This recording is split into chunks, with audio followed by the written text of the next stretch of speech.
ఏలూరు జిల్లా గోపాలపురం నియోజకవర్గంలో భూ వివాదం ప్రకంపనలు రేపుతోంది. ద్వారకా తిరుమల చినవెంకన్న ఆలయానికి దాతలు ఇచ్చిన 3 కోట్ల విలువైన భూమిపై టీడీపీ నేతల కన్ను పడింది.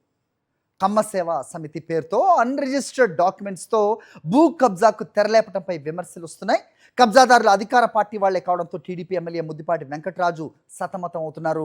దేవుడి భూమి దేవుడికే చెందాలంటూ వైఎస్ఆర్సీపీ శ్రేణులు ఏలూరులో పెద్ద ఎత్తున నిరసన చేపట్టడంతో టీడీపీ నేతలకు కంటి మీద కునుకు కరువైంది.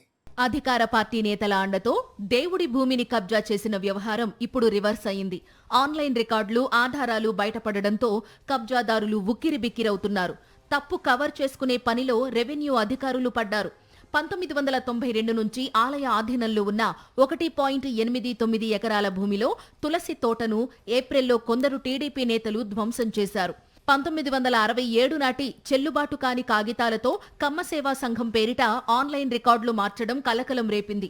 ఈ దేవుడి భూమిని కాపాడాలంటూ మాజీ మంత్రి తానేటి వనిత, చెల్లుబోయిన వేణుగోపాలకృష్ణ ఆధ్వర్యంలో వైఎస్ఆర్సీపీ నేతలు జేసీకి వినతి పత్రం ఇచ్చి పోరాటాన్ని ఉధృతం చేశారు. కైంకర్యాలకి అతి పవిత్రమైనటువంటి తులసి మాలలు సమర్పించాలంటే తులసి వనం కావాలి. అటువంటి వనానికి సంబంధించినటువంటి భూమిని ఫోర్జరీ డాక్యుమెంట్ ద్వారా అధికారులు, నాయకులు కమ్మ సంఘం అని పేరుతో దోపిడీ చేస్తే ఈ రాష్ట్రంలో హేరామ్ సేవ ఆంధ్రప్రదేశ్ అనక మేమేం చేయం.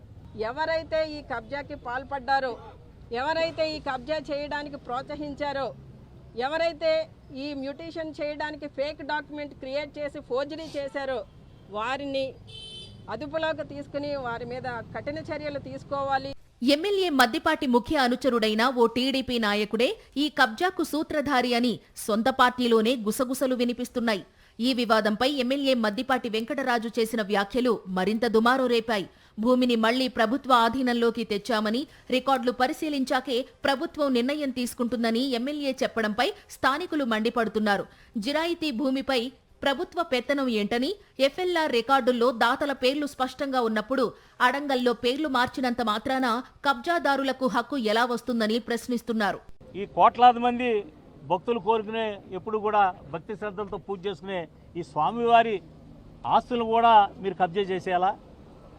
స్వామివారు ఊరుకోరు. మీకు త్వరలోనే మీకు గుణపాఠం జరుగుతుంది. ఒక ఎంఆర్ఓ ఈ రకంగా ఒక ఫేక్ డాక్యుమెంట్ని ఆధారం చేసుకుని ప్రైవేట్ వ్యక్తులకి భూముల్ని మార్చేసేటటువంటి ధైర్యం చేశాడనంటే డెఫినెట్గా స్థానికంగా ఉన్నటువంటి నాయకులు, ప్రజాప్రతినిధుల తాలూకా అండదండలు లేనిదే జరగదు. అధికారం చేతిలో ఉంది, అధికారులు గుప్పెట్లో ఉన్నారనే ధీమాతోనే కొందరు టీడీపీ నేతలు దేవుడి భూమిని సైతం వదలకుండా దోచుకోవాలని చూశారని వైఎస్ఆర్సీపీ నేతలు ఆగ్రహం వ్యక్తం చేస్తున్నారు. కూటమి పాలనలో దేవుడి భూములకే రక్షణ లేకుండా పోయిందని ధ్వజమెత్తారు. ఇప్పటికైనా అధికారులు స్పందించి వివాదాస్పద భూమిని తిరిగి పూర్తిగా ఆలయానికే అప్పగించి కబ్జాదారులపై కఠిన చర్యలు తీసుకోవాలని డిమాండ్ చేస్తున్నారు. మరిన్ని అప్డేట్స్ కోసం ఛానల్ను సబ్స్క్రైబ్ చేయండి. నోటిఫికేషన్స్ కోసం బెల్ ఐకాన్ పై క్లిక్ చేయండి.